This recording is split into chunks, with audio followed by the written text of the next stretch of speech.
Hey there, I'm Scott, and this is Tangents. Well, I thought I wouldn't record one of these for another week plus because I'm going out of town tomorrow, but I found myself with, well, do I have time? Do I not have time? It's debatable. I have a bunch of stuff that needs to be done, and I should probably be doing it, but every once in a while I just kind of need a break. So, flying out to San Francisco tomorrow. It is the 13th of June 2022 as I record this. Um, the road decision day hasn't happened yet, but it's probably happening soon. Since I'm going out, I actually got a speaker and mic and some stuff for some people to speak at the Capitol. And since I'm going out of town, and there may still be a decision on Wednesday, although they're usually on Mondays, I just gave that stuff to somebody, which is a little weird because it's like $1,600 worth of equipment. Hopefully, hopefully they're trustworthy. You're like, yeah. It's funny. I have kind of a combination of generally trust people, but I also have little like lingering doubts about things like that. And yeah, I think it's fine. It's probably fine. Um, I had something in particular I want to talk about, but as per usual, I'm going to kind of dance around, and then my plan is eventually I'm going to kind of stumble on the thing I wanted to talk about, and then I'll keep talking about other stuff, and then I'll probably like touch on that a little bit more, talk about a little bit more stuff, and then go, oh shit, time is up. I guess I can't finish the subject that I wanted to talk about originally. That's my plan. Anyway, we'll see how that works out. Um, I was I've just been watching Bo Burnham's Inside Outtakes YouTube video, and it's I mean, I have to say this guy, genius may be a strong word, but the guy is fucking good. The guy like probably is a genius. I guess also, I mean, there are certain things that are really clear. They've been clear to me anyway, just from seeing his performances. But the outtakes do a really great job of showing the process.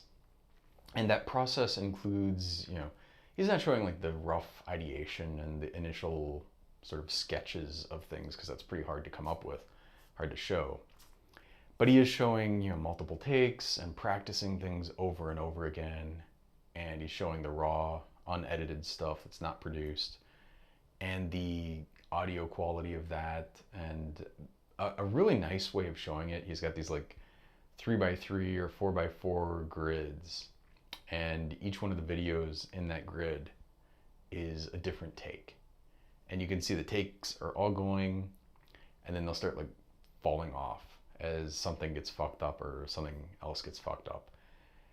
And it just really makes you appreciate in a way that I think, even if you understand in the abstract, what's involved in making Inside or something of that quality, it really makes you appreciate like how much work is going into that kind of a thing.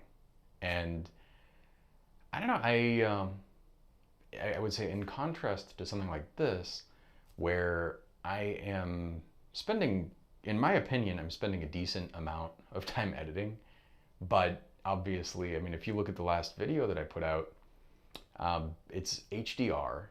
This is the thing that's driving me nuts, actually. I'm recording this on my iPhone. iPhone is recording Apple ProRes HDR, which is very good video quality.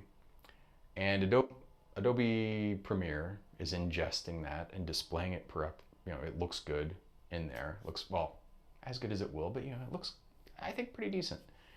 And then I export it to H.264, H.265, a PNG, whatever. And it just looks like shit. And it's really just annoying. It's like, ah. And I've tried many things. I've tried changing the color model. I've tried downscaling it and transforming it into SDR. And I can do things that kind of make it look okay, but it just does not look good, honestly. And you look at it on YouTube, and it's like blown out or like crazy and just is frustrating. So it's a thing. Like I could sit there and I could probably get that to look pretty good.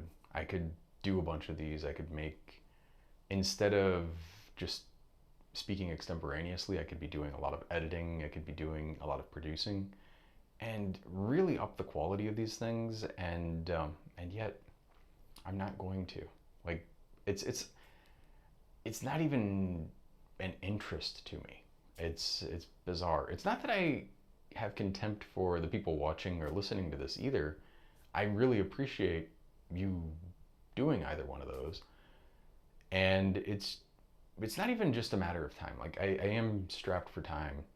But if I had infinite time, I still probably, I might eventually get to doing that kind of stuff. But I've got so many other things that take a lot of time that I'd rather be doing. And I just feel kind of stretched thin, and it just seems like too much to do that. I think I've talked about this before, but I did a sort of stand-up class many years ago with Bobby Oliver, and I don't remember how exactly we started talking, but we were mutuals on Twitter for a long time, and yeah, I was talking about how I have social anxiety and just, kind of wanted to work on that. And somehow she's like, yeah, I have this comedy thing that I teach. Why don't you try that out? And I did that, and I learned some things that were interesting there. Although a lot of it it's one of those things I think where you kind of already. I don't want to say that you already know the stuff that you're going to learn before you learn it, because obviously there's a very big difference between knowing something in the abstract and going through the process. And there's also a very big difference between like knowing the general broad strokes of things and then really kind of getting into the details. There's also a big difference even between knowing stuff intellectually and going through the process of like writing jokes. And I have to say, like I can tell jokes, especially in small groups. Occasionally you'll catch one here, although for some reason in this context, they don't come up that often. And I mean, maybe it's partly there's no audience here. Like, obviously, you're watching this or listening to it, but the only audience here is the person that I'm speaking to, and I am in a room with some lights and a camera, just talking to empty space. So it's a little weird, even though I know concretely there's going to be somebody out there. When I'm joking in real life or playing around, yeah, there's kind of it's a form of communication. It's not really something that you do by yourself exactly, which is one of the things that I think really impresses me about Bo Burnham, and especially his from his first videos, just in his bedroom when he was a teenager, all the way through Inside and probably beyond. He's working these things out. He's got a good sense of humor. He's his own audience, I guess. He's recording the stuff, he's polishing it, and he's making himself laugh. And then by making himself laugh, he's making other people laugh. I'm not going through that process here, obviously. And I don't know, like, I'm not trying to be funny. I'm not trying not to be funny, but my goal here is not comedy. If it was, I'd be probably doing a pretty piss poor job. It'd be nice to do that, but I don't know. Again, it's just not in the cards for, at least for me, for now. Maybe at some point in the future it will be, but this is, I don't know what exactly this is. I talk about it a lot. I think a lot about it.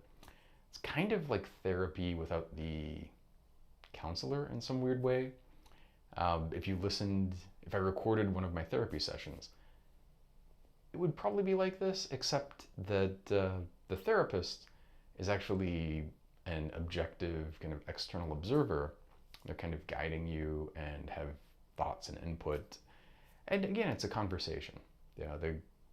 What's going on here, it's just me blathering. And in some sense, it's kind of like a journal, but I'm not really talking that much about my day-to-day stuff, although what I want to talk about today is a little bit of a day-to-day thing. Yeah. I'll get to that in a minute, but when I was doing this class with Bobby Oliver, we were doing the process of kind of taking notes, writing jokes, massaging the jokes, telling the jokes, practicing the jokes, tightening them up, all of this kind of stuff. And it really made me realize that I just don't, it's not my thing. It's not my thing at all. Which is not to say that I can't do it. I don't have the capacity for it, but there's something about just writing those jokes and I don't know. There's something also about telling it's kind of weird because if you're listening to this, you've probably heard the same stuff many times. But there's something about telling the story multiple times that I think like good storytellers tell the story over and over again. They smooth over the rough edges. They get really comfortable in it. They know the bends and the ebbs and the flows of things, and they know where things are going. And so things just kind of naturally weave into that and then converge. And it seems like magic because it's like you had this thing that was over here and you somehow got over here. And what you don't see is, of course, that they've made this story, they've kind of sculpted it. And that's not something that I think most people can do in real time. I think most people who do that do it through really repetition and practice and just a whole lot of honing of the stuff. And I really just keep thinking metaphorically of just like sanding, like literally you have the things that you're going to throw down, you start generally kind of sculpting it a little bit, you get the rough stuff, you shave down all the really big rough edges, and you just keep smoothing it and smoothing it and smoothing it, and eventually it gets really polished. I mean, we even use the word polished for like an act, and it's not even metaphorical. It's like literally what you're doing, just in a different space. It's not like physical space of texture on a material. It's conceptual space, texture of the story. And it's interesting to me how that works, and I find it fascinating, and I just have very little interest in developing that skill.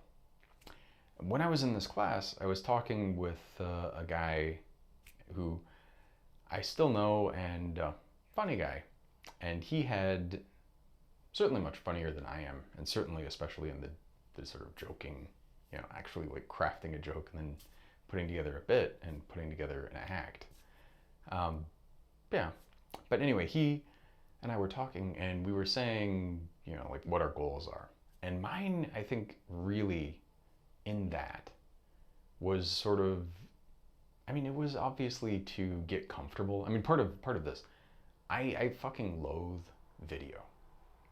Like I do not like it when I'm in Zoom meetings. I feel super uncomfortable. I literally, I have a guy that works for me who likes to do FaceTime videos, and he likes to do that because then he's got his phone and he can show me what he's working on, and it's like, and I like kind of asked him a couple days ago, like, could we do this without video? I just don't like it. I don't know why. And then you think, like, if you don't like video so much, why are you recording video and putting them out for the world? It's a very broader audience than just like the people kind of in the immediate family of the people that work for you, pretty much. And I don't know. Part of it is that I'm working on getting comfortable with it, because just like talking on the radio and recording myself, it was something that at one point I struggled greatly with, and now it's not that big of a deal. When I first taught, I remember I went to University of Hawaii at Manoa, and my first semester there as a grad student, I was teaching introductory microbiology lab. And it was so uncomfortable to talk in front of a couple dozen people. It was just like, and especially like, it was bad when it was just the students, but when I got observed, by the person who was running the labs, oh my God, it was just like it fucked me. I could not do it. I was just like, I was in my head. I couldn't think. And now I can get up in front of a lecture hall full of people and it's not that big of a deal. Now, I don't feel great at it. I don't feel like super tight or polished. And I think if anything, I've kind of lost a little bit of the edge. Someplace between like feeling paralyzed to the point where you can't do it and feeling so comfortable doing it that you don't give enough of a fuck to really prepare. It's not that I didn't prepare, but you know, like you just are not sitting there like studying and sweating it. Someplace between there is like the right level. A little bit of anxiety, a little bit of excitement. It makes things better. It really does. And you know, so I did that, and I'm just kind of thinking like, you think about stuff in context of history, and it's like worked on teaching a lot, taught so many classes. It's funny also, like I've taught microbiology stuff so many times, physics a bunch, I guess a bunch of different subclasses of that. Sat in on an astronomy class of someone who I really liked at the time, and it was one of these weird, almost surreal experiences. There was some, I want to call her a girl, she was probably like 19 or 20, but some student in this class. I don't remember what the context was, but some instrument was getting passed around. So there was a bin full of these things, get passed around, and then at the end of the class, put the stuff back, send it to the back. And this woman somehow had put her shoes in the bin. And like the class is over and she's like, oh, I don't have my shoes. I don't know where they went. And it was just like, it was one of these things where it happens in life. And first off, it felt like something familiar. You know, it didn't feel like the first time it had happened in a weird way. It almost felt like this has happened before, like a deja vu. But it also is just so like, what the fuck? How did this happen? It just seems so absurd and surreal. And yet it really happened. I was really there. And I just remember that. And you think about it also, I mean, shit, she's probably, if she had kids a year or two after that, which is quite possible, they could be in college themselves now. I mean, is that true?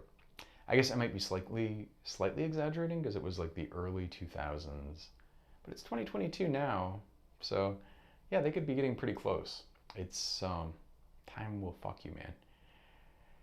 So anyway, the thing that I wanted to talk about, and I want to rub my eyes because they're so fucking dry, it's vision. And that's the subject of this.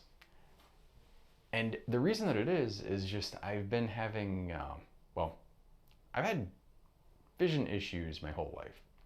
I had nearsightedness and astigmatism from the time I was, I don't know, probably a little bit more than 5, probably like 8, maybe 10. Started noticing I was having trouble seeing the trees or the leaves. I could see the trees, but the leaves were just like an impressionist painting. There was no detail to them. Got glasses, and then it was like, wow. You know, just like everything is crisp. You can see the sharp contrast and the resolution of everything. And it was nice, although I never liked the glasses. I never liked that they would fog up. I never liked that there was this edge where I'd always have the edge in my field of vision, and then I would have this uncorrected area out to the side. It would drive me insane. So as soon as I could get contacts, I did that, and I had contacts really, I guess from like probably like 12 or 13. Felt so adult at the time, and you think like a little kid. Had them then, and then I finally got LASIK in graduate school, actually in Hawaii. Not sure if I should have gotten it. Different thoughts there, but got LASIK, and it was not perfect correction. And annoyingly and unfortunately, I got it 6 months to a year before this wavefront sort of adaptive optics thing came out, which was um, not just spherical and cylindrical corrections, but higher order corrections. Um, my vision would probably be better, I would guess, almost certainly, if I got it then. But anyway, I got it. It was pretty nice for a very long time. And a few years ago, I mean, my eyes have always been dry, even before I got LASIK. Since I got it, they've been even drier and just constantly, like, annoyingly dry. And a few years ago, though, start noticing I'm having trouble, like, even seeing the text on my computer screen. And it's just like progressively over the last few years, things have been degrading. Things are not as sharp outside. The leaves I can still kind of resolve, but they're not as bad as they were when I was a kid, before I got glasses or when I would take my glasses off, but they're not great. You know? And near stuff, somehow I can, if I'm doing circuit board assembly or something, I can, with bare eyes, see 0402 parts, place them, do the stuff, no problem. 0201, I could actually probably do it. This probably means nothing to you, but they're very tiny, very, very tiny pieces. And I could do that other than the fact that the solder paste that I use has beads that are too big, and it's just not practical. Smaller than that, I need a microscope, but you know, my vision is not bad in some ways. It's like kind of good, but it's also kind of shit. And I don't really know what's been going on. I've gone to, over the last few years, I went to, I think, 3 ophthalmologists. And basically, like, every time I did it, because of my age, they just kind of assumed, it's like, oh, it's just presbyopia. You know, it's like, let's get you some bifocals. And the thing is, I don't have presbyopia yet. I am sure it's coming, but I can still focus and refocus. I can tell that I don't have it. I mean, it's not that ambiguous. My mom didn't get it until she was older than I am, so I think it's probably like genetically it's just not there. That's not what this is.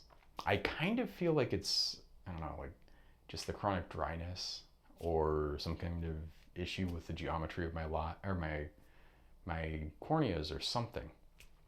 Whatever it is, I had starbursts from the time that I got LASIK, and they've been getting progressively worse over the last few years. And now they're just really bad.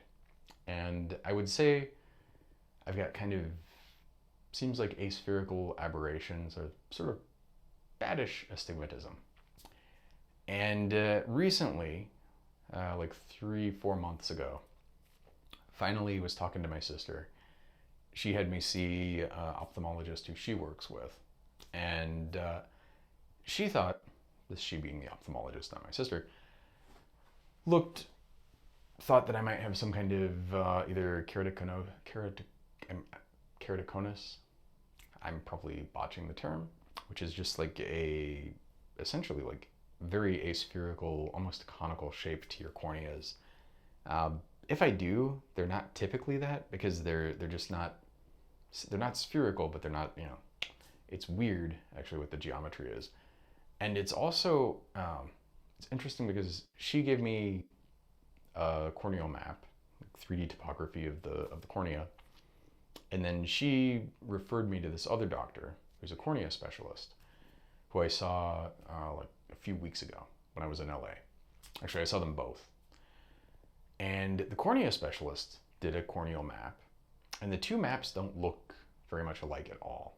Like the first one, it was kind of like spherical on the top and then weird on the bottom. And then the second one just looked a little off, but not, it looked different.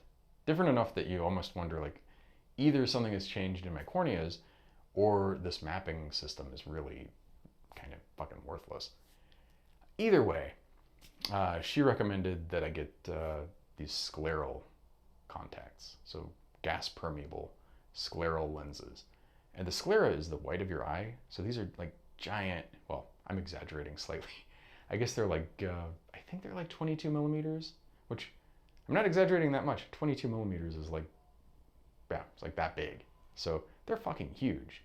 They go over your eyes, and you have sort of saline underneath, which I have to say, like, the idea appeals to me just because the idea of just having my eyes always moisturized, always exposed to water, seems like it will help. Having a little shield to protect them from dust and kinds of this sort of stuff seems like it might help.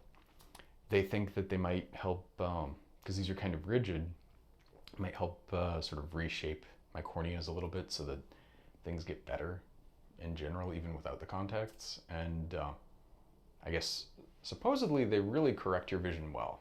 So anyway, I'm getting these. I would be getting them Friday, actually, for my first fitting, but I'll be out of town, so I'm getting them on. I guess I'm getting them on Monday, a week from yesterday, or a week from today, actually. Shit. But anyway, I will keep you posted on that. The vision thing, I don't know. It's so important, and it's something that I use all the time, and it's one of the things I find, like, recently I struggle to get stuff done. And part of that is like the insomnia is fucking me over.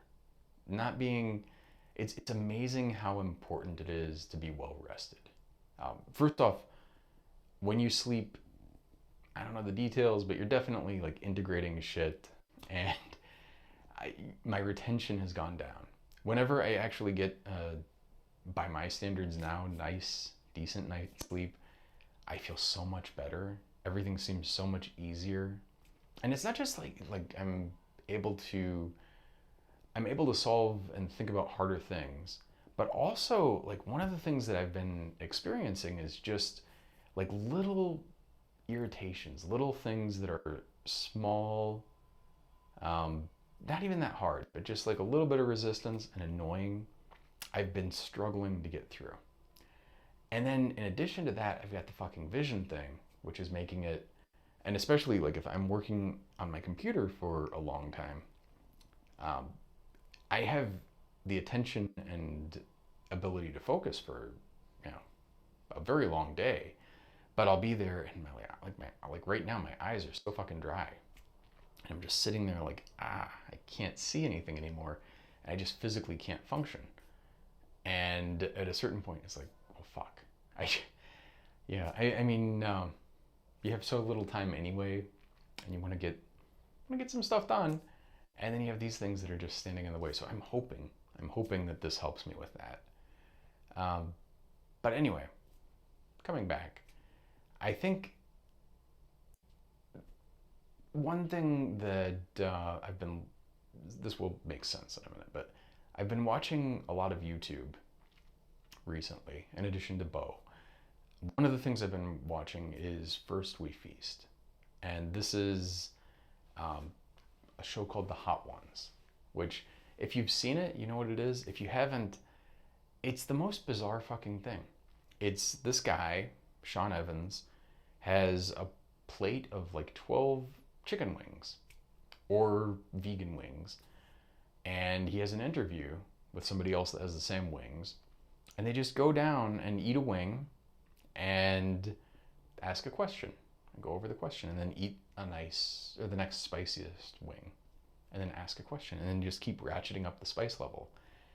And it's a show that I've been watching for a while, but I didn't really appreciate until recently. I saw a couple of episodes, and I really was listening to the guests' responses, and they were just talking about how well researched an interviewer he was. One of them commented like, "Are you reading that from like a prompter or something?" Because he was doing the interview. It seemed extemporaneous, didn't have any notes, and didn't have a prompter. He's just like very well prepared. It seems like they produce it well too, and it just really made me appreciate. I mean, just like the Bo thing, that preparation, the production quality, all that kind of stuff. It really matters.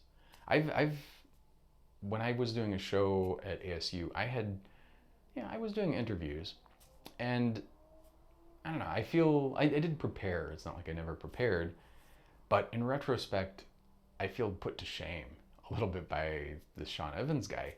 He's just so good at it.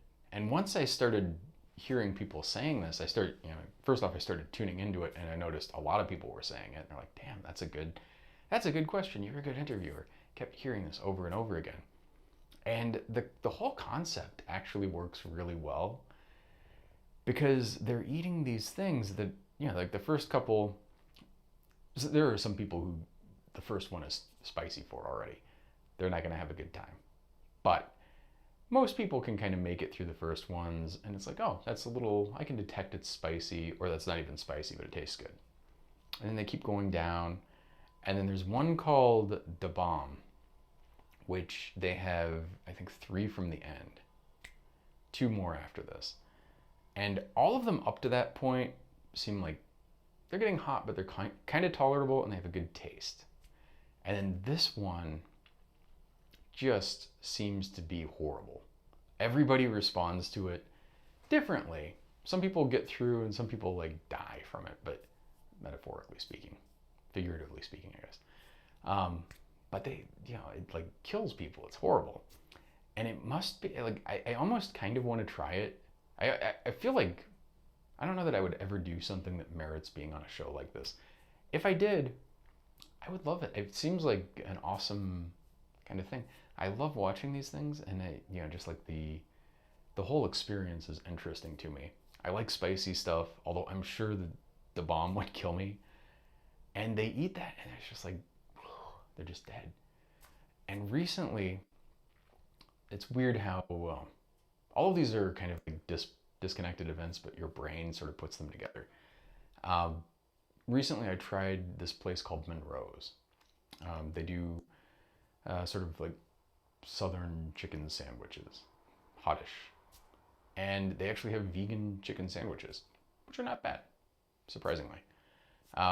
Go there, and they have like different scales. They have like southern, and then at the high end, they have something called What the Cluck. And the next one is just like the hottest one below What the Cluck. I don't know what it was called, but they're all, you can gather the theme. So it's something along those lines. I got that to try it. And it was like, this is detectably spicy, but not very. So the next time I went, I got the What the Cluck. And I don't know what the fuck they're doing to this. Their scale's jacked up because the previous one, I'm not, like, maybe it actually is spicy. I do have a little bit of tolerance, but it doesn't really, it tastes like, okay, I can tell that there's spice in this, but it's not hurting me. It's definitely not like Thai hot, you know? And then I got the What the Cluck, and holy shit, I feel like this must be similar to that Da Bomb one because it was not fun. It did not have a good taste. It was just, I mean, like, honestly, I think the spiciest thing I've ever had. And I've had pretty spicy food. I've never had something that was like this. And it's also, like, there's some stuff that's spicy and it has a good flavor. Like, the spice is like part of an experience. And then there's stuff where they're just like trying to hurt you. They're just trying to make a point. It's like, this is the thing you eat on a dare. This is not to be enjoyed. This is just to fuck you. And that seems to be what the Cluck is. Like, and it's annoying actually because I like spicy food. I would like to have a sandwich that was spicier than the next hottest level. And there's no way in hell I would ever have this one again. I suspect the bomb is like that. But anyway, I'm watching this show, and one of the guys on there was actually Jack Harlow. It's weird to watch that one today. And in fact, I think he was on twice, but I watched one of them. He's on there, and he's talking about, I don't remember exactly what he said, but something along the lines of like a vision board, or, like this was a, because I guess he and his friend or his friend rather, was telling him, in 4 years you're gonna be on this show, and he said manifested it in giant You can hear my eye roll, I assume, when I say manifested. But they made it happen.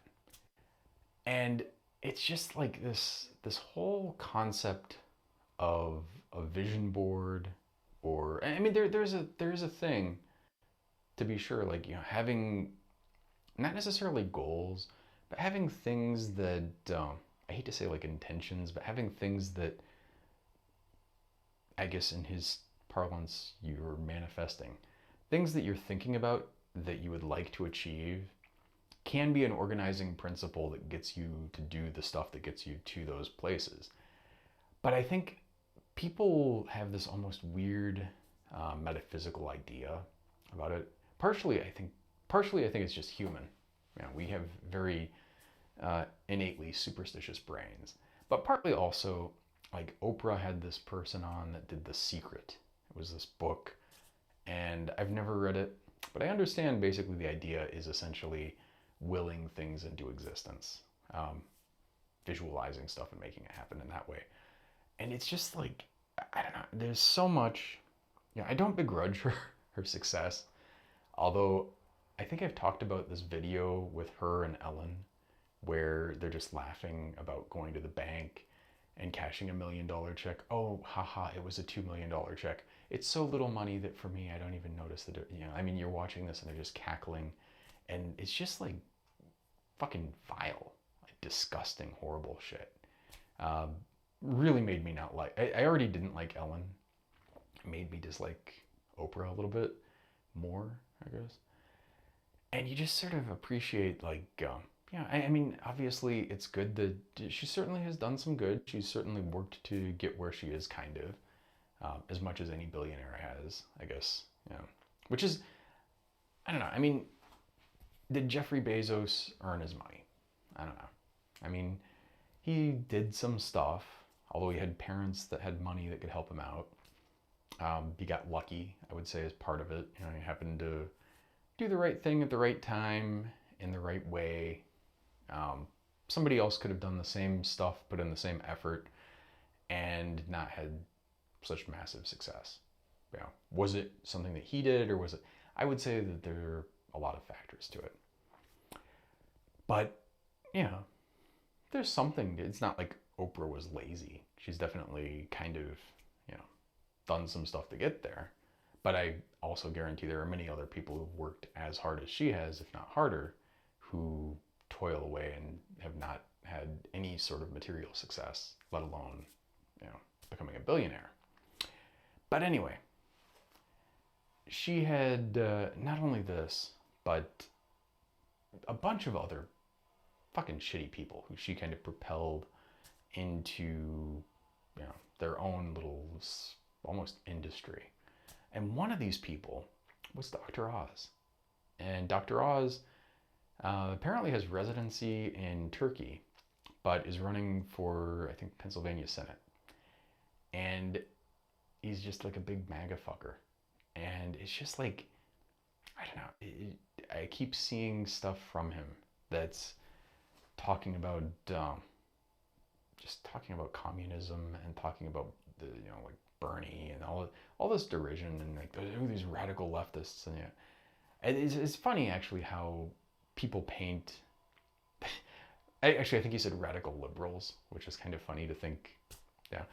It's so detached from reality, and it's so detached also. Like, I mean, Bernie. Say what you will about the guy, not a radical.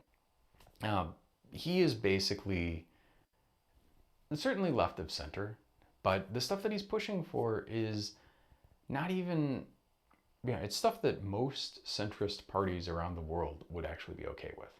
Centrist and even slightly right of center parties. It's not like that radical. Having universal healthcare is, not having universal healthcare is fucking radical. Not having universal education is fucking radical, especially in a country that has more money than any other country in history. But anyway, it's just like, and this is one of these people that Oprah has propelled into, like, he probably wouldn't exist. I mean, he'd exist as a human being, but nobody would know who he was if it wasn't for her. She's caused, I would say, a lot of net harm in the world. and through this kind of vision concept has, you know, polluted people's minds. And again, like, obviously there are many other things that get people to have these kinds of superstitions, but yeah, it's something that she has really greatly contributed to. And it also is something, like, to get back to politics for a second. Hillary Clinton's campaign was basically pushing the idea that she had it in the bag, which I think probably more than anything fucked her, because everybody assuming, I talked to so many people after she lost, and they were like, oh, she was going to win. I knew she was going to win. Did you vote for her? No, of course I didn't vote for her, because I knew she was. You know, this is the kind of thing I kept hearing over and over again. It's like, of course she didn't fucking win because you thought that she was going to win and you didn't bother voting. That's what happens, yeah. But her campaign doing this, I mean, they also, through this Pied Piper shit, propelled Trump into the candidacy. And the Democrats are still doing this shit, like pushing just radical extremist rightists to win primaries. And it's just like so, again, back to the hubris, but so dumb. But anyway, I can feel I'm like losing steam. Not that I had that much steam to begin with. So with that, I'm going to actually wind down for the night without really putting a bow on this. The vision thing, the literal vision thing, hopefully will get resolved soon. I don't know. It's one of those things, like, I watch a lot of Star Trek too. I don't think I watch that much stuff, but apparently I watch a decent amount of stuff. Watch a decent amount of Star Trek, and I look at the medicine that they have. And to me, that is medicine. That is, obviously it's fiction, but, like, you can take your little wand sensor, wipe it over somebody, and then you're like, oh, you have a subdural hematoma. And here's my other thing, and I can just, like, and now it's corrected. That, to me, that's how medicine should work. I know, obviously, the big gulf between where we are and there. Where we are, if you have appendicitis, medicine as it is today will save you, probably. Not guaranteed, but, little asterisk on it, but it'll probably save you. But there's so much stuff that you can have, like this eye thing, where it's not even clear how to diagnose it. Even if you knew exactly what it was, could you treat it? Could you treat it? You know what diabetes is? Can you fix that? Probably not. And I do think one day, assuming civilization continues, I would like to think 50 to 100 years from now, if somebody has diabetes or renal failure or any of, maybe insomnia, you could literally just, like, scan them, fix it in one pass, and that would be a nice thing. That is a thing that's worth developing, and maybe someday we'll get there. I fucking hope so. I don't know. It's easy to get disheartened by where we are, and I always go back and forth. Like, I'm an inherently kind of optimistic person, but I also worry. I worry more in the short term, but it's also easy to get overwhelmed and kind of think, like, well, there's a lot of fucked up shit, and it's hard to imagine pulling it out without things going pretty badly. I would like to think we can do it. I hope so. I really hope so. I definitely don't want to live through really shitty times, or not live through really shitty times.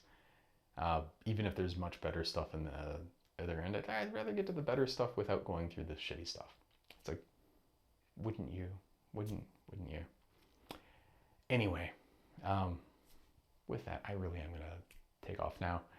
So, thank you. I'll see if I put this out this week, or might not come out until after I get back, but depends on the time to edit it and all of that. Not that I edit that much, but yeah.